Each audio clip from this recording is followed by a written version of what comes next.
Kita akan membahas tentang transformasi bait Allah. Ini kok loncat ini.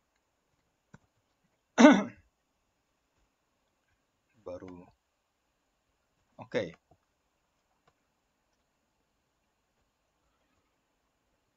Konsep tentang bait Allah. Nah, bait Allah itu sebenarnya kalau kita pelajari dalam Alkitab, prototipe asal mulanya itu sudah lama ada.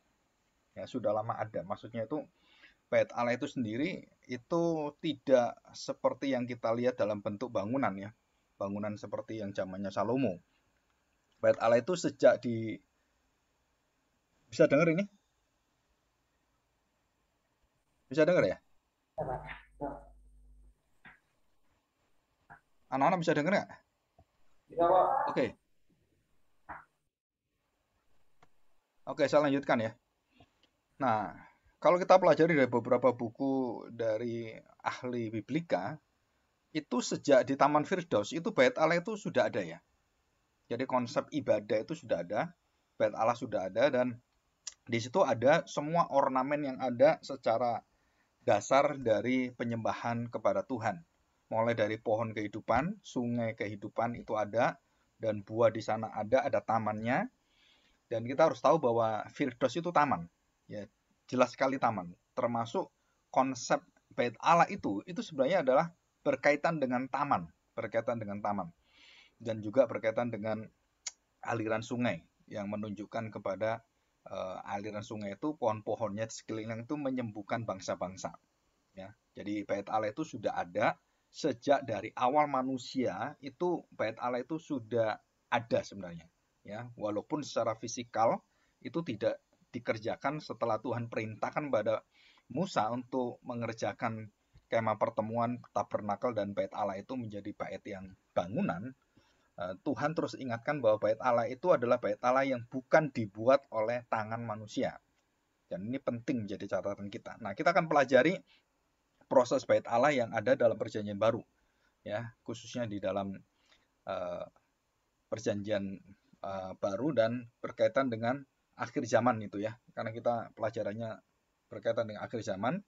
Dan juga kita tahu bahwa dalam bait Allah ini itu kita diberitahu tentang Trinitas. Pekerjaan dan juga peranan Trinitas, Bapa, Anak, dan Roh Kudus di bait Allah ini. Dan kita tahu bahwa Roh Kudus itu melahirkan gereja, artinya juga melahirkan bait Allah. Dan pekerjaan bait Allah itu selalu berkaitan dengan kemuliaan Allah dan Roh Allah ada di sana yang menaunginya. Dan kepenuhan Kristus itu menjadi wujud yang nyata dalam bait Allah.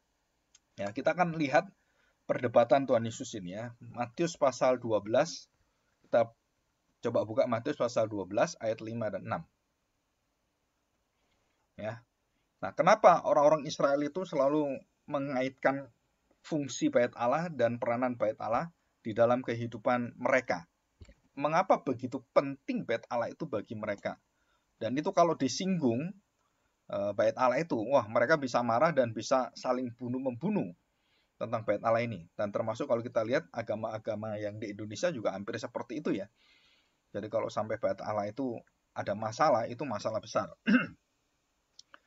Kita lihat murid-murid memetik gandum pada hari Sabat. Ya, ini temanya di situ.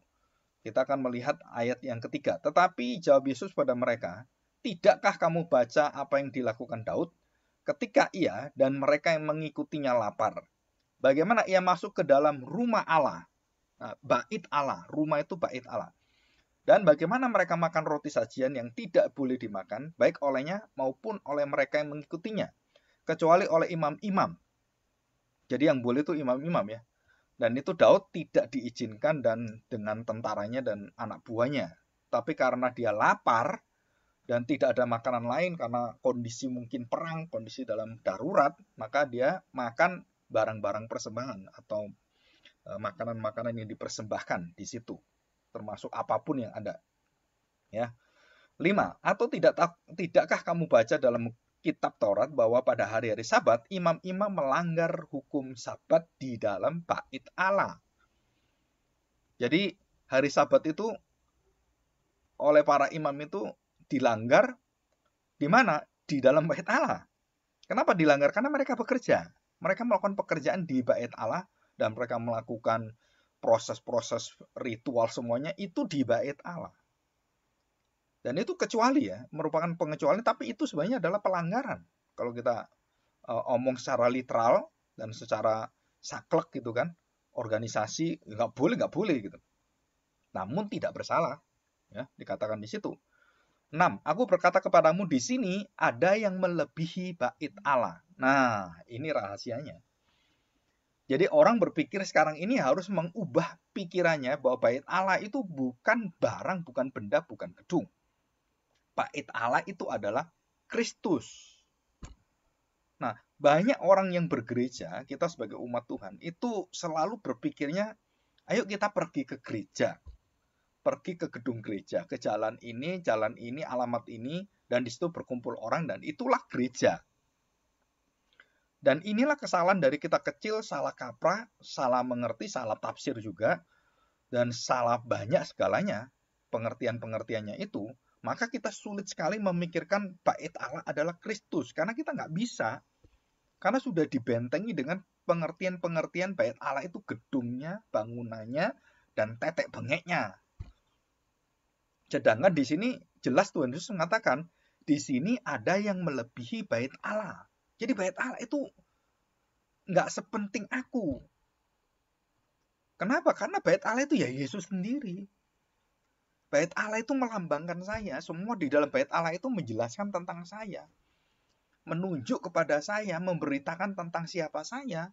Apa yang saya kerjakan, apa yang terjadi pada engkau, bagaimana engkau harus melakukan pekerjaanmu, bagaimana penebusan itu semua jelas sekali. Ya. Jadi di sini ada yang melebihi bait Allah. Melebihi itu artinya berotoritas lebih, dan dialah Tuhan atas bait Allah, Tuhan atas sabat. Ya. 7. Jika memang kamu mengerti maksud firman ini, yang ku kehendaki ialah belas kasihan dan bukan persembahan. Tentu kamu tidak menghukum orang yang tidak bersalah. Kalau anak manusia, karena anak manusia adalah Tuhan atas hari Sabat. Jelas sekali. Tuhan atas hari Sabat dan anak manusia adalah Tuhan atas segala bait Allah yang dibentuk tangan manusia. Jadi bukan bait Allahnya menjadi fokus, menjadi pusat daripada ibadah, tapi bait Allah Kristus itu loh yang berdiam dalam diri kamu, yang menjadi bait Allah di dalam baitmu. Dalam hatimu adalah bait Allah. Jadi Allah mendirikan bait Allah di dalam bait Allah. Ya, mendirikan bait Allah kita di dalam bait Allah Kristus yang adalah baitnya. Jadi kita semua adalah didirikan sebagai bait Allah karena Kristus bait Allah itu ditetapkan dan masuk dalam diri kita. Jadilah kita bait Allah. Kenapa kita bait Allah? Karena tubuh dan darah Kristus ada di dalam diri kita.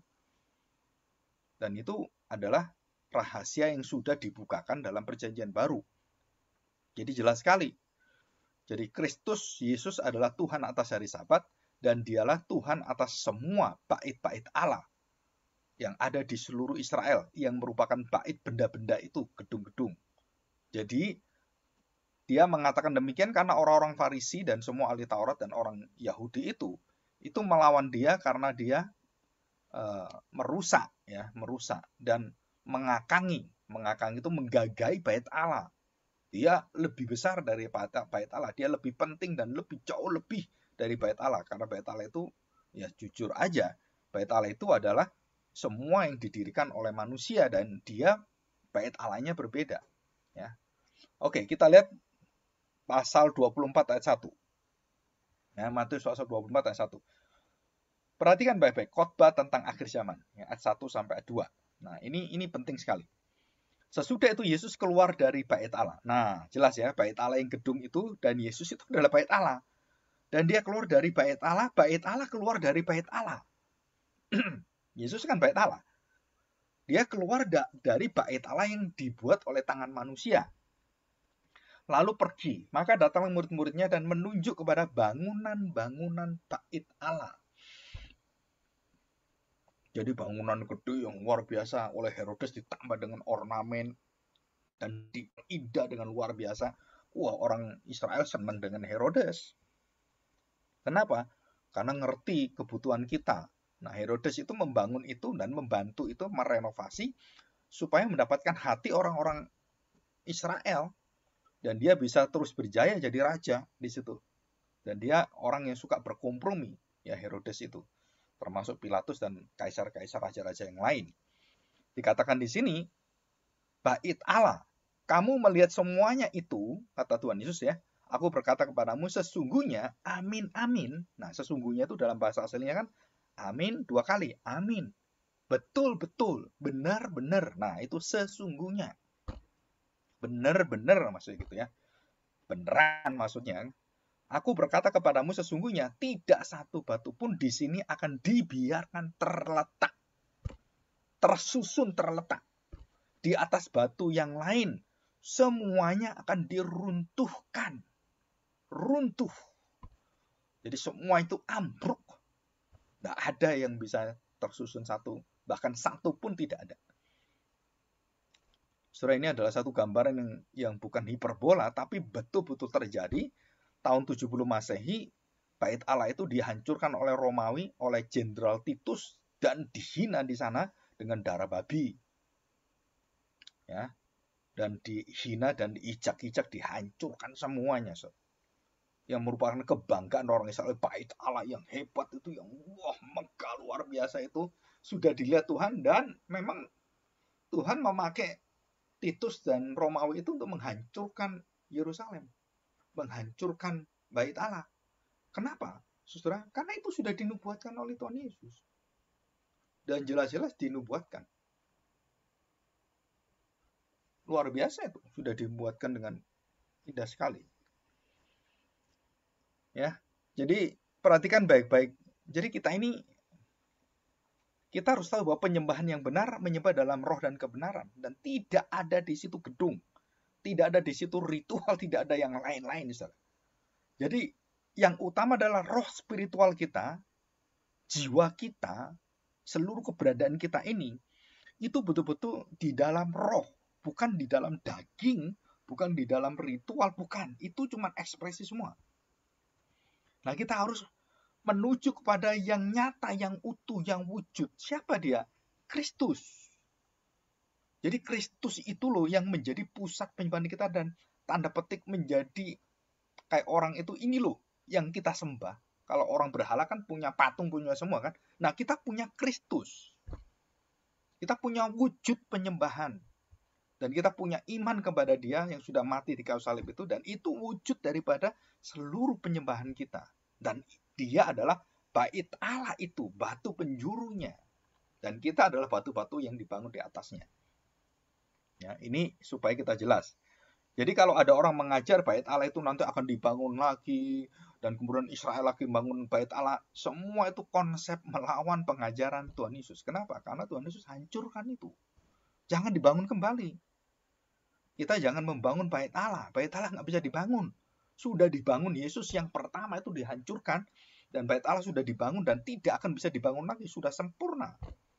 Jadi jangan sekali-sekali kita menerima pengajaran dan mengikutinya, dan ikut menyumbang uang kita, mendoakan, wah bait Allah itu akan dibangun lagi. Saudara, itu nggak sesuai dengan firman Tuhan.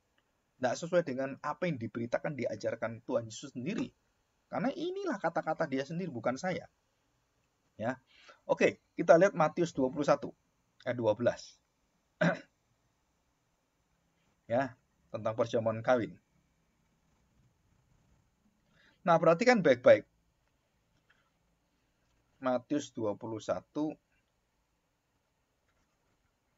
ya, ayat yang ke-12. Nah, Yesus menyucikan bait Allah. Nah, kita harus tahu bahwa apa yang dilakukan Tuhan Yesus itu sangat penting dan berkaitan bukan kepada hal-hal yang terjadi saat itu. Enggak, ini berkaitan dengan apa? Jauh sebelumnya. Peristiwa-peristiwa yang merusak bait Allah. Dan itu sudah dirusak, itu sudah bukan 1-2 tahun. Itu dari turun-temurun yang betul-betul itu kayak orang itu sudah membatu. Sudah menggunung itu dosanya. Dan Tuhan itu marahnya luar biasa. Ini ayat 12. Matius 21 ayat 12. Lalu Yesus masuk ke bait Allah dan mengusir semua orang berjual beli di halaman bait Allah. Ia membalikkan meja-meja penukar uang dan bangku-bangku pedagang merpati dan berkata pada mereka, ada tertulis, rumahku, nah jelas kan, rumahku akan disebut rumah doa, tetapi kamu menjadikannya sarang penyamun. Di situ kamu cari uang, kamu ngerampok uang rakyat, kamu ngakali rakyat, uang semua datang, persembahan, kamu ngomong ini nggak benar, ini cacat, padahal kamu kasih binatang pun lebih cacat dari orang-orang yang mempersembahkan binatang. Walaupun itu cuma kecil aja kamu permasalahin. Tapi binatangmu yang kamu sudah sahkan, sudah binatang nggak karu-karuan itu yang mungkin cacat juga, kamu boleh tukar dengan binatang-binatang itu. Saudara, ini kejahatan yang luar biasa. Maka kita harus tahu kejahatan dunia dengan kejahatan rohani. Tuhan lebih jijik melihat kejahatan rohani, dosa-dosa kita. Jadi kalau orang merampok, mencuri gitu kan, itu berbeda dengan cara-cara yang merusak di dalam gereja. Ya, jadi kalau kita ke gereja ada motivasi yang lain saja. Wah, saya ke gereja mau apa? Mau cari kerjaan, mau cari jodoh, mau cari hidup supaya saya di gereja itu bisa lebih baik hidup saya. Nah, itu kalau sudah semua lain semuanya dari motivasi yang sesungguhnya, kita pantas untuk dirobohkan oleh Tuhan. Ya. Jadi jelas sekali rumahku akan disebut rumah doa. Tetapi kamu menjadikannya sarang penyamun dan Tuhan marah, diusir dan dibalikkan semua uang itu semua. Dan dia tidak marah kepada orang dalam arti gebukin orang, enggak. Yang dirusak itu adalah semua peralatan-peralatan kenajisan. Semua yang tidak menguduskan itu dibongkar semuanya oleh Tuhan. Dan kemudian Tuhan menegur hati orang-orang menjalankannya. Dan ini cara Tuhan Yesus sangat bagus sekali ya. Itu saya seringkali juga memakai dalam disiplin gereja itu, saya membedakan, saya tidak bisa marah kepada barangnya, tapi kepada pribadi orangnya yang harus dikasih dan harus diberi kesempatan. Jadi ada orang itu marah begini. Ada seorang ibu marah gitu. Terus begitu marah itu piring dilempar-lempar, pecah semuanya. Nah, itu nggak benar. Kenapa? Karena piringnya tidak salah, ya. Nah, piringnya tidak salah, gelasnya nggak salah, terus sapunya nggak salah, kok dibanting-banting seperti itu. Nah, di situ. Jadi kita tidak diperbolehkan hal seperti itu ya. Nah, kita lanjutkan ke Matius 26. Perhatikan baik-baik. Matius 26 yang paling bawah itu ya. Kita lihat ayat 61. Demikian bunyi firman Tuhan. Orang ini berkata, aku dapat merumbuhkan bait Allah dan membangunnya kembali dalam 3 hari. Dan Tuhan Yesus pernah ngomong kan, nah itu dituduhkan kepada dia. Merumbuhkan bait Allah. Juga Matius 27 ayat 40, itu sama. Ya, dikatakan hal yang sama. Mereka berkata, hai engkau yang mau merubuhkan bait Allah dan mau membangunnya kembali dalam 3 hari. Coba, ayo, selamatkan dirimu. Jikalau engkau anak Allah, turunlah dari salib itu, tunjukkan kuasamu. Dan kita tahu, kalau itu terjadi, mereka pun nggak percaya Tuhan Yesus. Karena mereka sudah tidak percaya, mau dikasih apapun nggak akan percaya. Orang bangkit dari mati nggak percaya. Dan itu seperti Lazarus ya, di dalam Lukas pasal 16. Lazarus dan orang kaya. Nah, orang kaya ingin saudaranya itu diberitahukan tentang mereka, bahwa mereka akan mati dalam dosa dan dibinasakan Tuhan. Dan mereka meminta supaya diberi kesempatan, khususnya orang kaya itu. Tapi Tuhan Yesus mengatakan, bahkan orang mati pun bangkit nggak ada gunanya. Karena dia sudah nggak terima. Kalau dia terima, dia ngerti hukum Taurat yang dibawa oleh Musa, dia pasti terima. Tuhan Yesus ngomong seperti itu kepada orang-orang yang mengolong-olong dia tentang Musa, tentang Abraham. Dia mengatakan, kamu tahu nggak? Musa itu kalau lihat saya, wah kamu akan diadili oleh Musa. Kenapa? Musa akan nyembah saya. Musa akan membawa kamu untuk datang menyembah saya. Nah, kamu kok nggak nyembah saya? Nah, kamu akan dihakimi oleh Musa. Sebelum Abraham ada, aku ada. Dan kamu akan dihakimi oleh Abraham. Kamu akan dihakimi oleh bapak-bapakmu sendiri. Bapak moyangmu, nenek moyangmu. Mereka semua itu menantikan saya. Kok kamu mengusir saya, membunuh saya? Nah, itu dosanya begitu besar. Ya. Jadi jelas sekali Tuhan Yesus dituduh itu karena bait Allah. Ya. Juga Lukas 21, saya bacakan ya, ini agak cepat ya. Karena kita punya waktu yang sangat singkat. Lukas 21 ayat yang ke-5. Ketika beberapa orang berbicara tentang bait Allah dan mengagumi bangunan itu yang dihiasi dengan batu yang indah-indah dan dengan berbagai barang-barang persembahan, berkatalah Yesus, apa yang kamu lihat di situ akan datang harinya di mana tidak ada satu batu pun akan dibiarkan terletak di atas batu yang lain. Semuanya diruntuhkan. Jelas ya? Jadi itu kokoh megah yang luar biasa. Hebat sekali. Nah, kita lihat Kisah pasal 21 ayat 28. Ya, Kisah 21 ayat 28. Ya. Demikian bunyi firman Tuhan. Sambil berteriak, "Hai orang-orang Israel, tolong. Inilah orang-orang di mana-mana mengajar semua orang untuk menentang bangsa kita dan menentang hukum Taurat dan tempat ini, bait Allah. Dan sekarang ia membawa orang-orang Yunani pula ke dalam bait Allah dan menajiskan tempat suci ini." Ya. Nah, rasul-rasul itu membawa orang-orang bukan Israel masuk bait Allah. Mereka marah sekali. Kenapa? Orang najis itu nggak boleh, kafir, nggak boleh masuk itu. Ya, jadi mereka tuh betul-betul bait Allahnya tuh sungguh-sungguh bait Allah yang mati dan dibuat aturan oleh mereka sendiri. Padahal nggak seperti itu. Dari zaman dulu, sejak perjanjian lama juga, orang-orang pendatang pun dihormati dan masuk dan beribadah bersama bangsa Israel dan tidak ditutup. Zamannya Musa dan seterusnya. Itu terbuka itu bangsa Israel dengan orang-orang yang mau jadi Israel dan mereka mengakui Allah Israel dan mau disunat dan keluarga yang mau budak-budak yang dulu kan sama zaman dulu dan mereka mau terima dan mereka menjadi orang Israel dan gak dilarang. Oke, kita lanjutkan ya. Nah, kita tahu bait Allah yang baru ya sekarang ya, bait Allah yang baru. Nah, kita lihat ini bait Allah yang baru. Nah, kita buka 1 Korintus pasal 3 ayat 16. Ya. Demikian bunyi firman Tuhan. Ini Paulus katakan ya. Ayat 11. Karena tidak ada seorang pun yang dapat meletakkan dasar lain daripada dasar yang telah diletakkan yaitu Yesus Kristus. Masih ingat 1 Korintus 3:11, 1 Korintus 11 ayat 3. Ya itu diingat-ingat ya. Itu terus banyak terpakai itu. Ini 1 Korintus 3:16 tentang dasar bait Allah. Ya, bait Allah ini berkaitan dengan bangunan. Nah, perhatikan.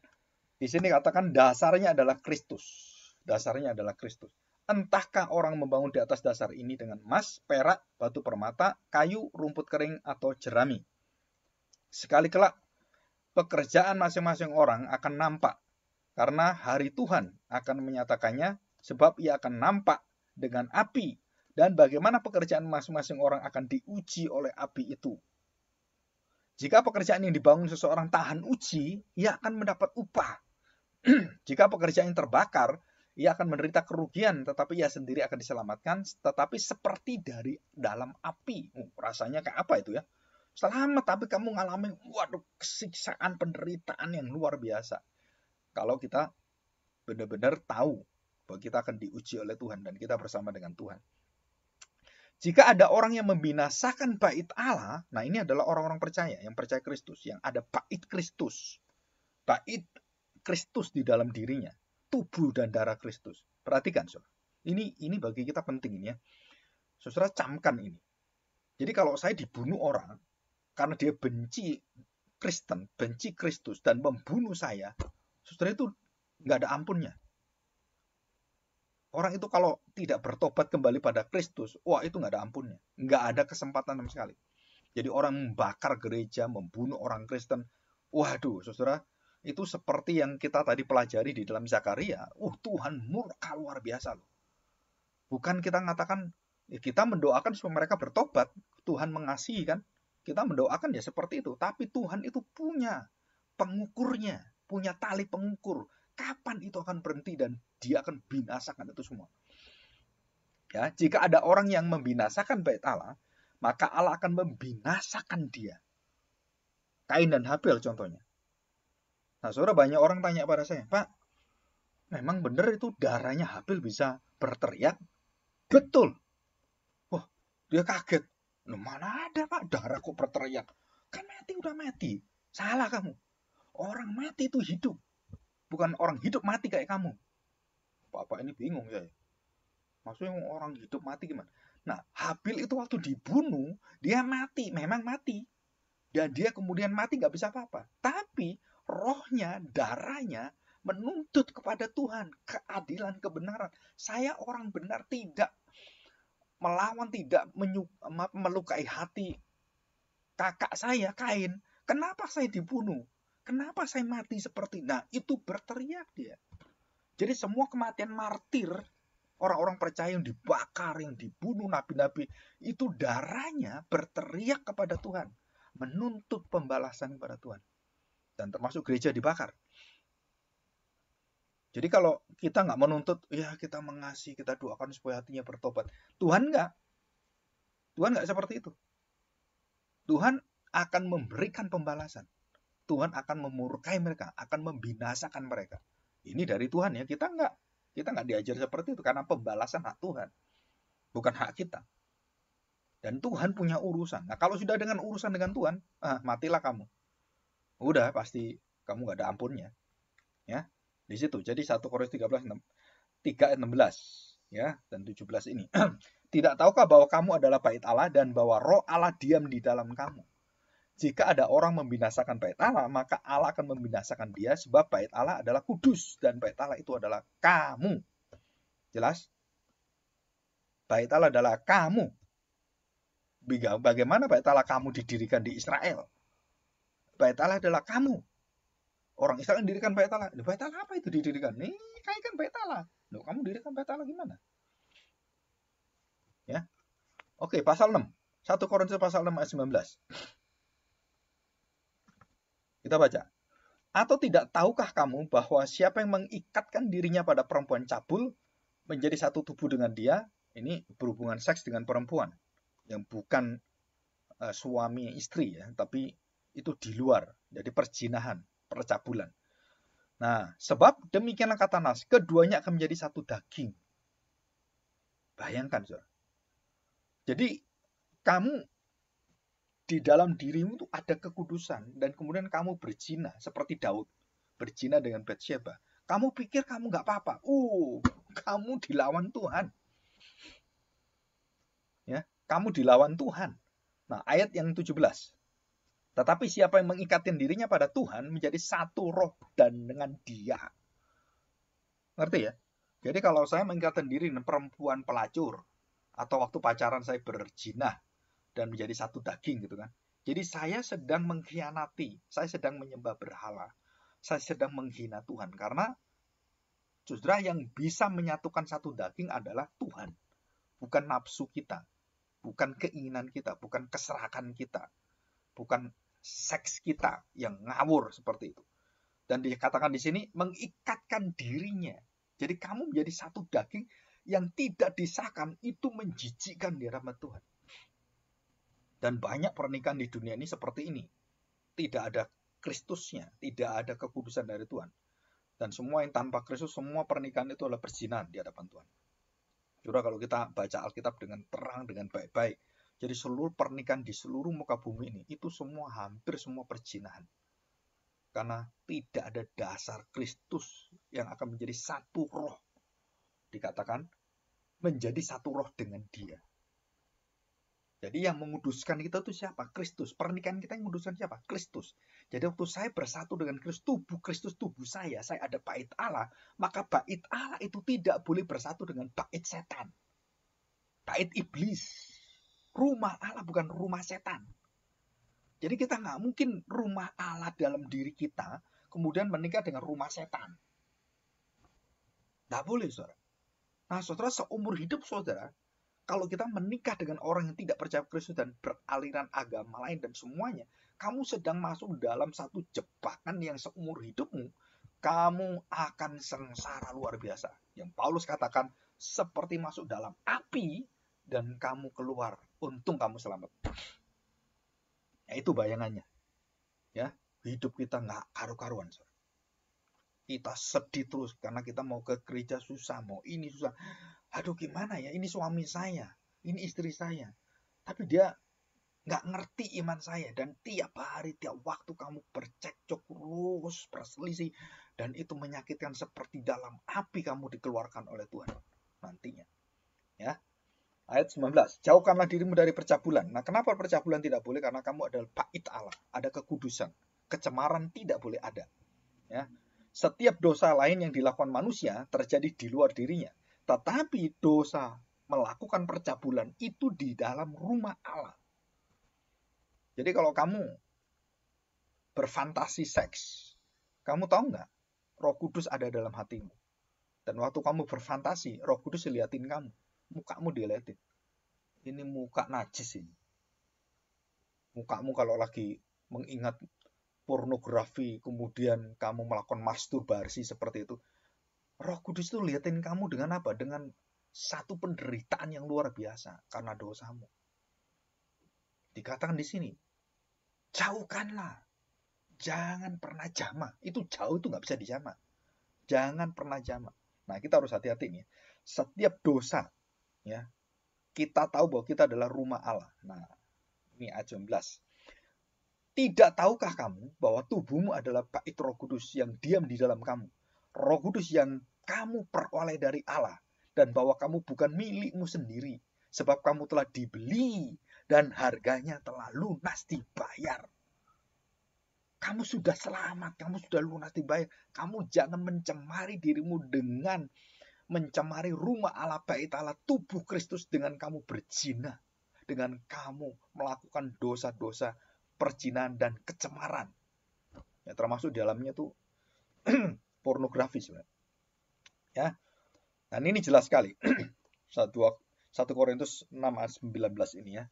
Nah, kita lihat 2 Korintus pasal 6 sekarang. 2 Korintus pasal 6 ayat 16. Ya. Apakah hubungan bait Allah dengan berhala? Nah, ini ya. Karena kita adalah bait dari Allah yang hidup, menurut firman Allah ini, aku akan diam bersama-sama dengan mereka yang hidup di tengah-tengah mereka. Dan aku akan menjadi Allah mereka dan mereka akan menjadi umatku. Nah, di manakah ini? Aku akan menjadi Allah mereka, mereka menjadi umatku. Mereka memanggil aku Bapa, aku panggil mereka anak-anakku. Akulah Allahmu, engkaulah umatku. Engkau berkata, engkau Allahku, aku umatmu. Saudara, itu di mana terjadi? Di bait Allah, di dalam Kristus. Bisa ngerangkep ini ya? Jadi perantaranya itu bait Allah Kristus. Allah bertemu dengan manusia berdosa, nggak bisa. Dia harus melalui Kristus yang menyucikan dosa orang dan membawa orang-orang yang disucikan baru boleh bertemu dengan Bapa. Jadi melalui dia. Jadi rumah Kristus atau rumah Allah, rumah Tuhan, Kristus tubuhnya ini, nah itu menjadi satu pintu keluar masuknya dan boleh tidaknya orang bertemu dengan Bapa, Bapa bertemu dengan orang berdosa yang sudah diselamatkan. Selain itu nggak bisa.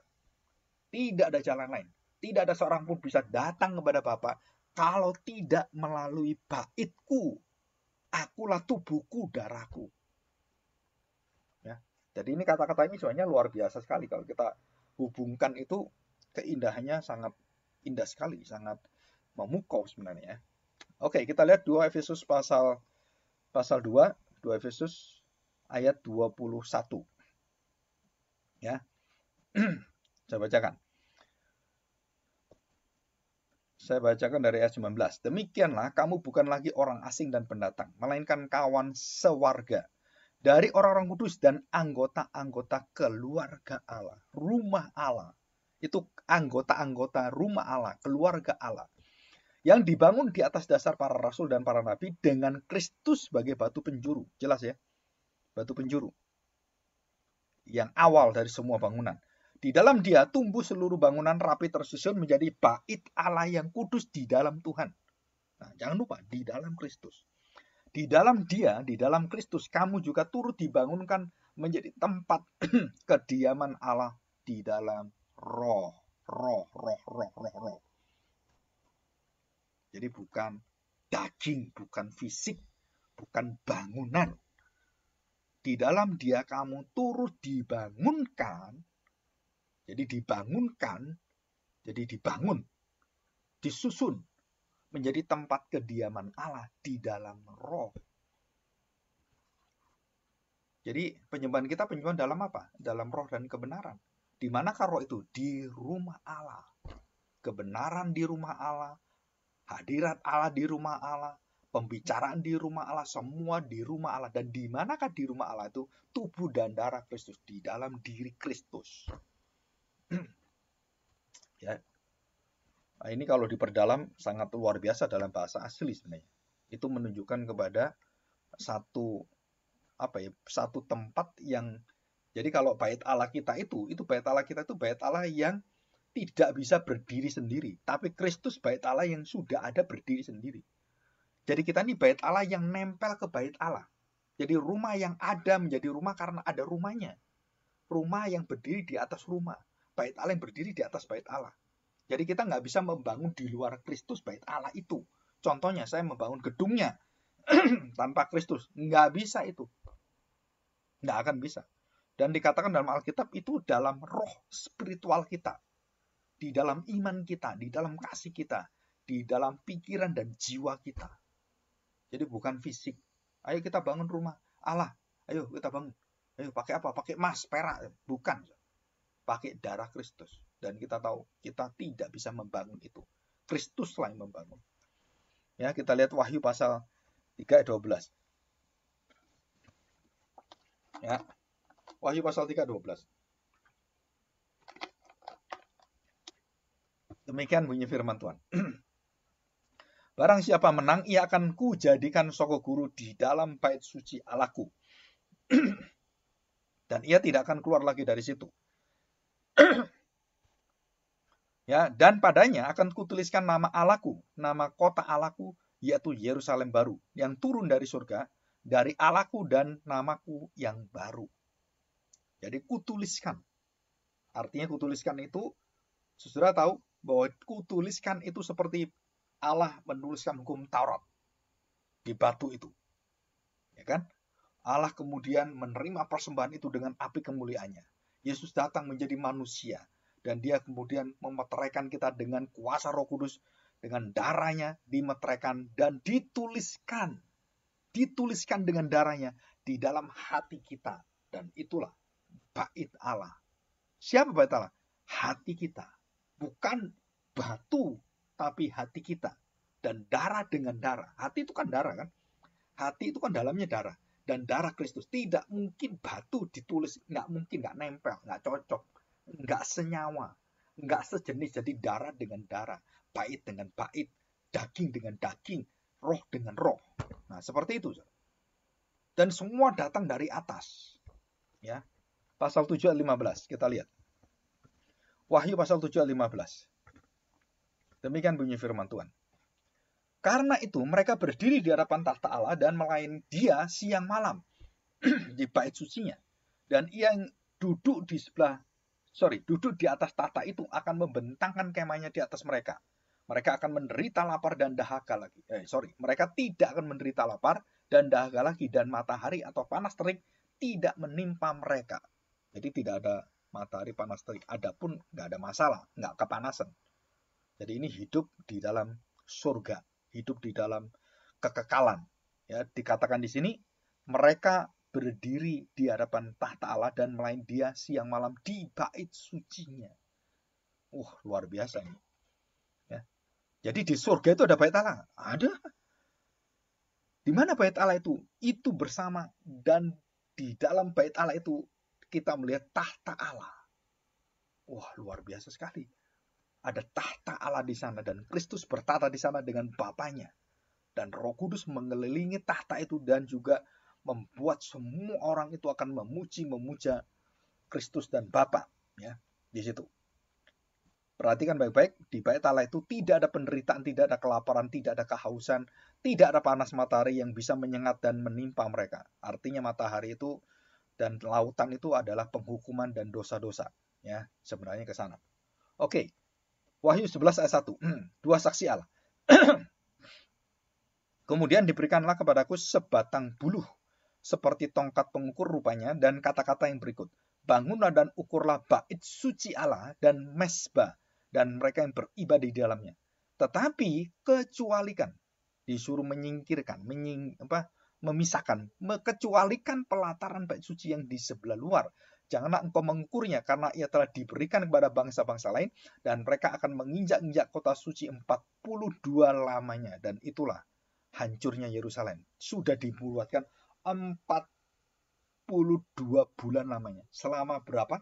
42 bulan. Jadi kalau 1 bulan 12, 42 bulan, 3,5 tahunan. Ya kira-kira 3,5 tahun. Jadi persis seperti Kristus mati dan dia melayani 3,5 tahun, itu dikatakan menginjak-injak kota suci 42 bulan lamanya. Ya, 42 bulan. Jadi 1 bulan 12, 12 kali 3, 36, ditambah 6, 42. Jadi 3,5 tahun.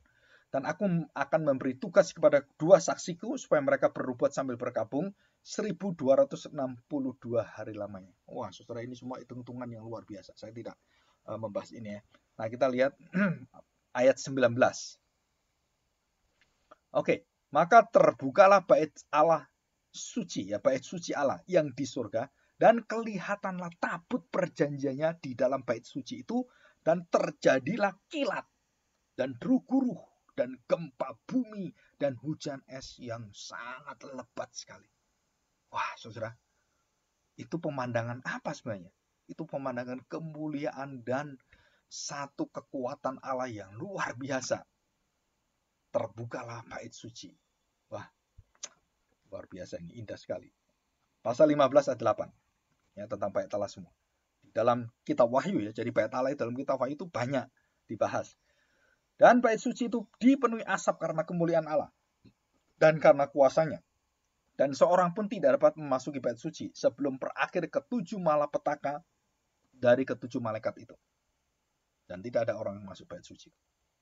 Ya, jadi artinya bahwa surga yang nanti, yang sempurna itu, yang genap itu belum ada orangnya. Jadi kalau orang bertanya, Pak, itu kan ada pendeta pernah ke surga, pernah keliling ke surga berkali-kali. Nah, saya beritahu, surga itu belum turun dan tidak ada orang bisa naik ke sana.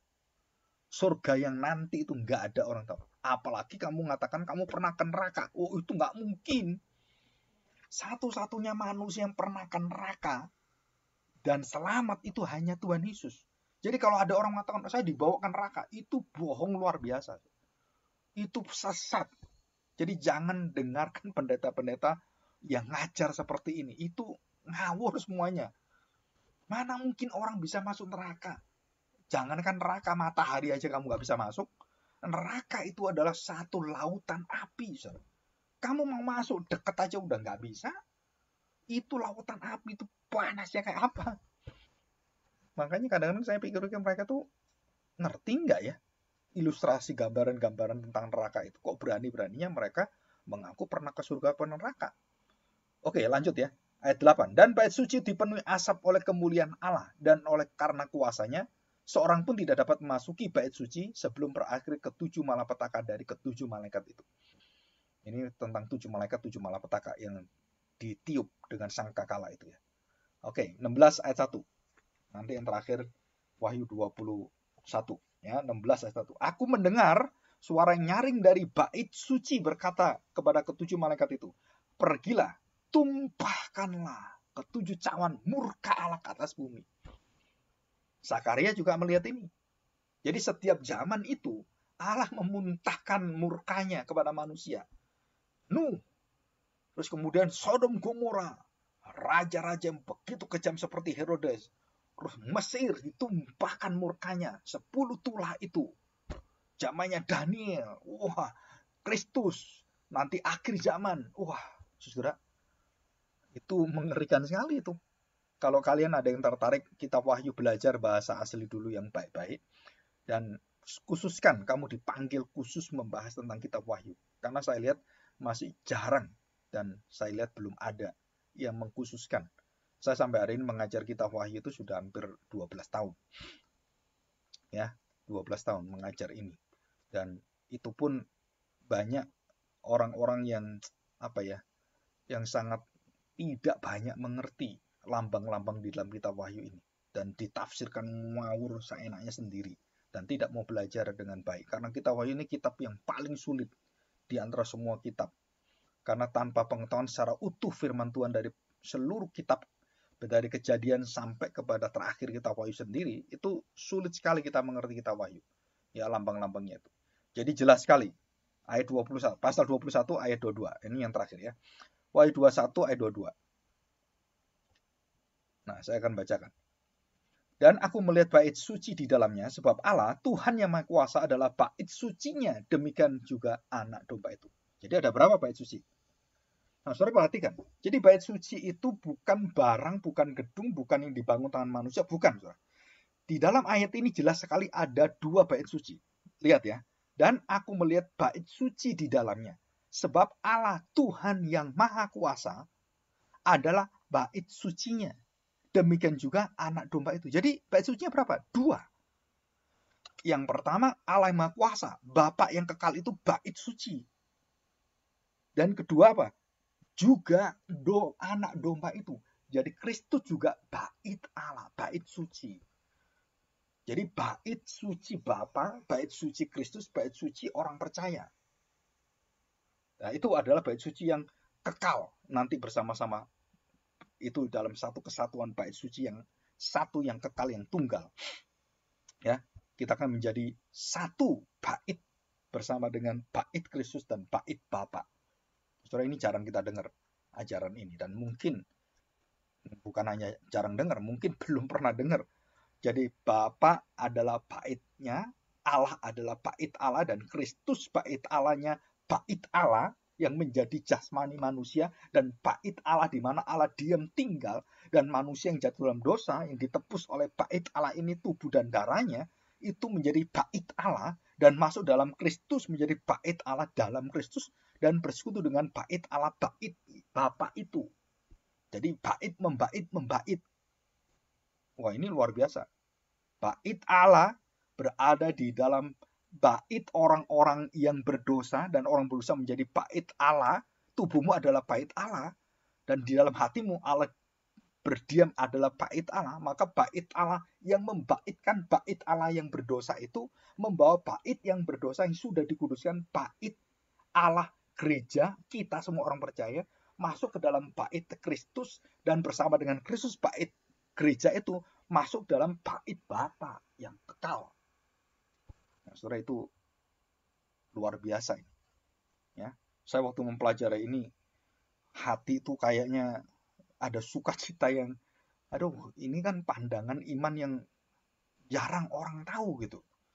Tetapi kita sudah bisa mengenal bait Allah. Jadi waktu orang berbicara tentang bait Allah, tentang orang Israel mendirikan bait Allah, aduh, saya ngatakan, kamu gak belajar Alkitab benar-benar. Coba kamu belajar Alkitab. Saya beritahu, kamu tahu nggak Kristus itu bait Allah? Loh, enggak.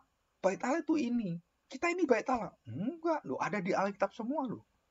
Kamu kok tidak mengakui bait Allah itu adalah kamu sendiri? Kok masih cari bait Allah di luar dirimu?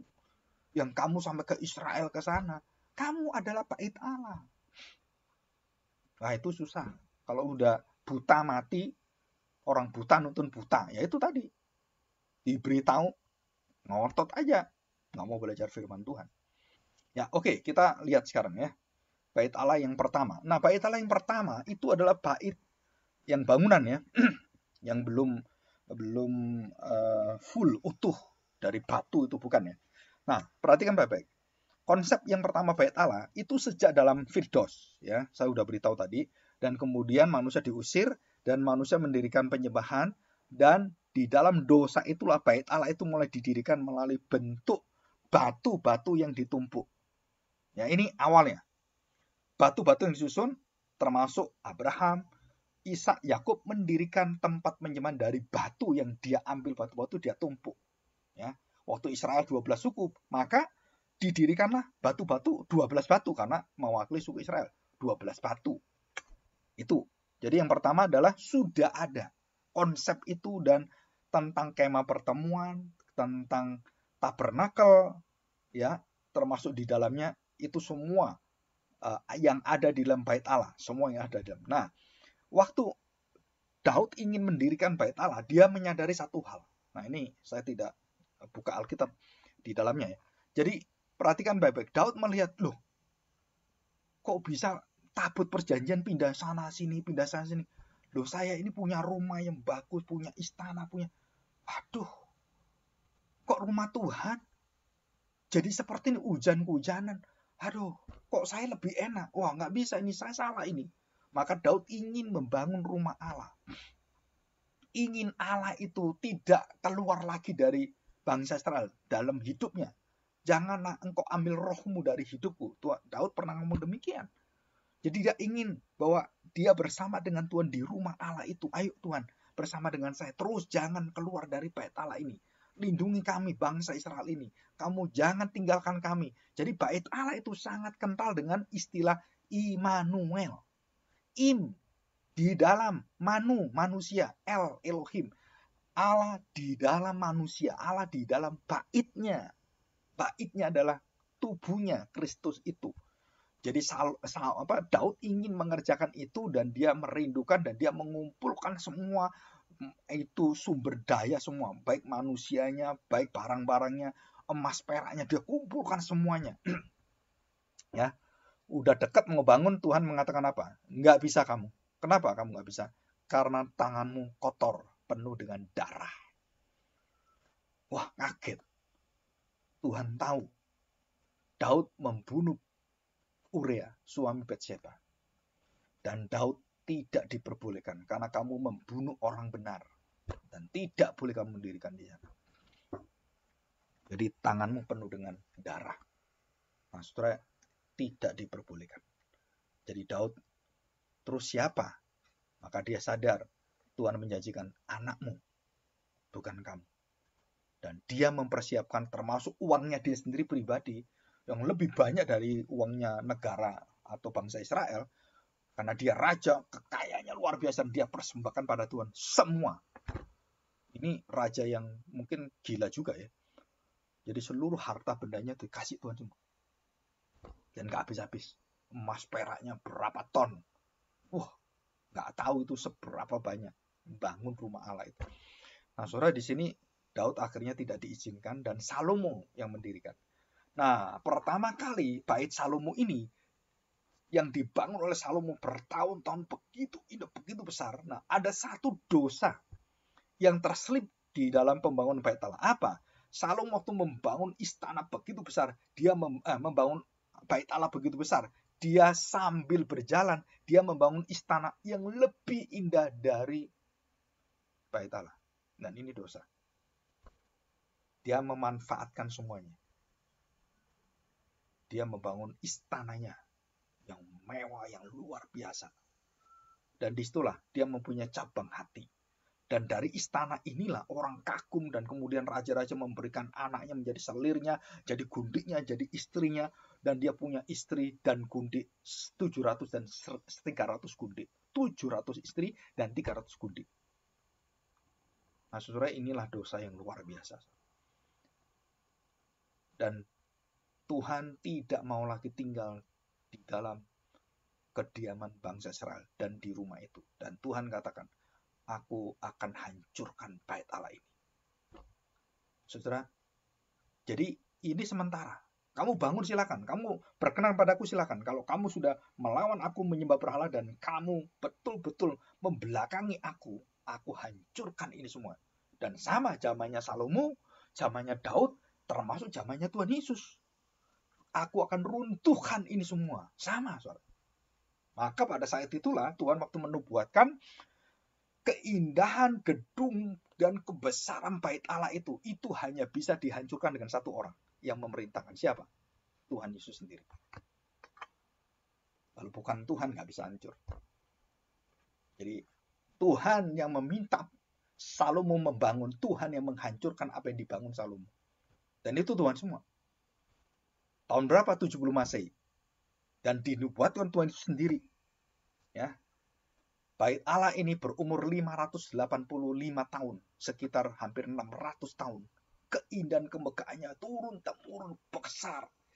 Luar biasa, terkagum-kagum orang lihat bait Allah. Sekarang habis, runtuh semua, enggak ada. Mau bangun seperti itu, berapa itu dananya? Bayangkan kalau mau bangun seperti bait Allah Salomo, itu berapa ribu triliun. Apa bisa? Nggak bisa. Maka bait Allah itu ada tempat disebut Kenisa. pusat ibadah, pusat data-data ibadah semua jemaat siapapun di sana, data orang-orang Israel turun-temurun ada di sana semua. Maka Tuhan Yesus waktu dijelaskan keturunan dari ini, dari mana itu tahu? Itu Lukas melihat kepada perbendaraan dan pusat literatur. Kayak kita Dukcapil, tahu ya? Dukcapil, jadi Dinas Kependidikan dan Kependudukan. Itu di sana.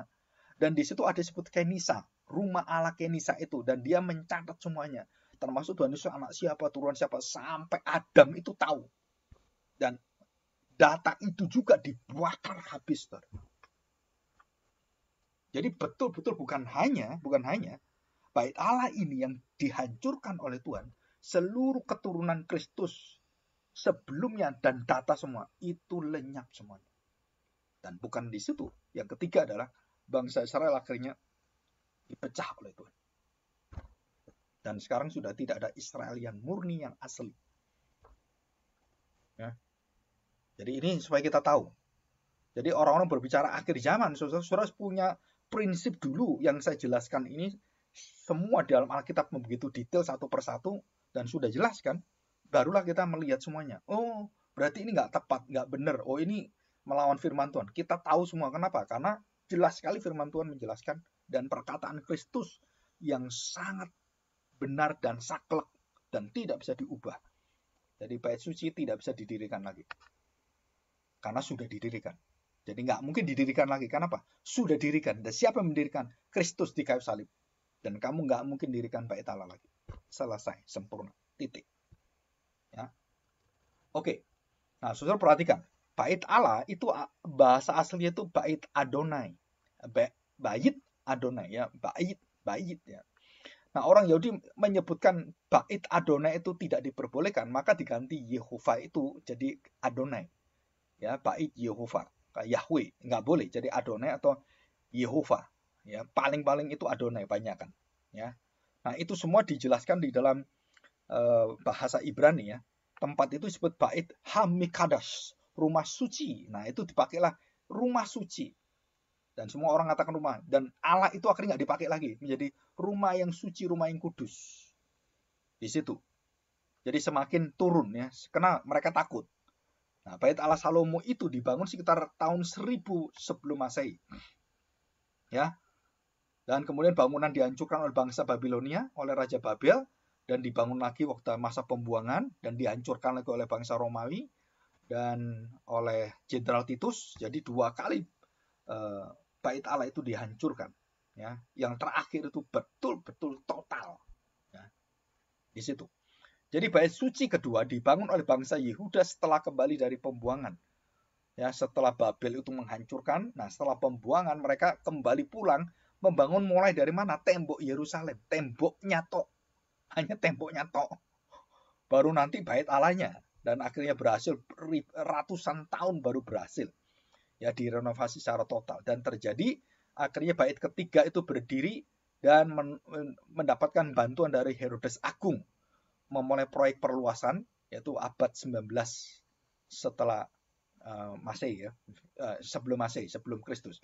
Dan setelah Kristus baru itu sudah berdiri, baru dibuka dan itu sangat megah sekali. Tetapi tahun 70 pasukan Romawi dengan Jenderal Titus atau Kaisar Titus itu menghancurkan Yerusalem dan menaklukkan Yerusalem, menghancurkan seluruh bait Allah dan mengambil semua barang-barang bait Allah. Dan yang menjadi pertanyaan sampai hari ini adalah tabutnya itu di mana? Tabut suci. Ya. Ada yang mengatakan disimpan oleh daerah sampai ke daerah Arab. Ya, kita nggak tahu. Tapi yang kita tahu itu semua dihancurkan dan sudah tidak ada lagi. Ya. Jadi sekarang ini ada orang yang mengatakan, oh ada bait itu tabutnya ada di sini. Nggak ada. Ya. Itu semua kebanyakan palsu, replika kebanyakan.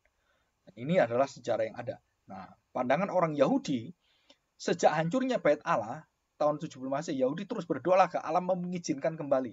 Jadi orang Yahudi tidak semua mau membangun kembali. Hampir sebagian besar mereka tidak mau bangun kembali. Karena itu resikonya berat, biaya berat, waktunya sangat lama. Dan itu tidak mungkin lagi. Karena bagaimana bangunan arsiteknya, ini dalamnya bagaimana, mereka tidak punya catatan yang lengkap kecuali yang ada dalam Alkitab saja. Jadi mereka nggak punya, semua dibakar semua, habis semua. Nah, di dalam doa resmi mereka, doa orang Yahudi, namun dalam doa orang Yahudi mereka menginginkan bait Allah itu akan kembali datang atau tanda petik Mesias.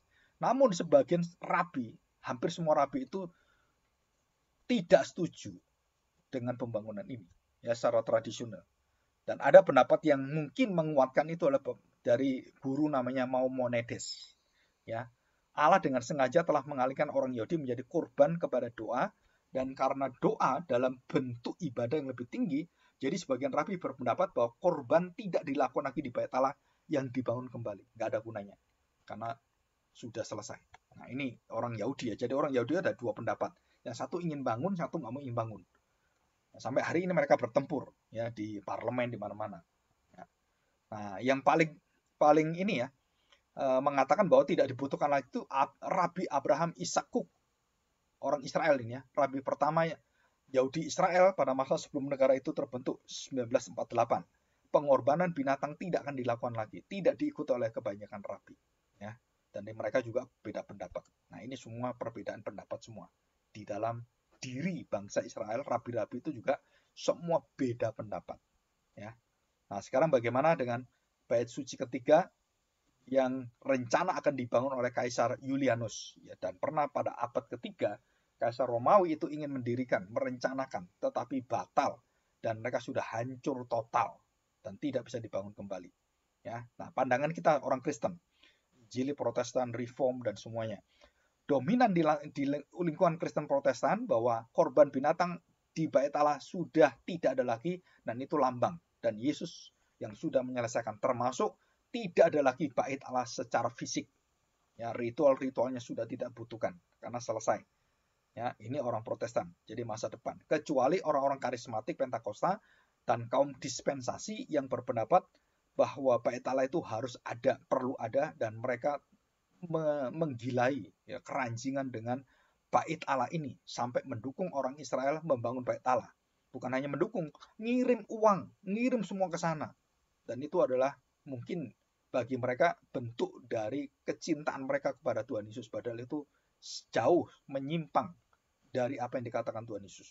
Ya, oke, pandangan Roma Katolik sama dengan Protestan, cuma bedanya bait Allah itu menjadi gereja Katolik. Nah ini yang paling bahaya.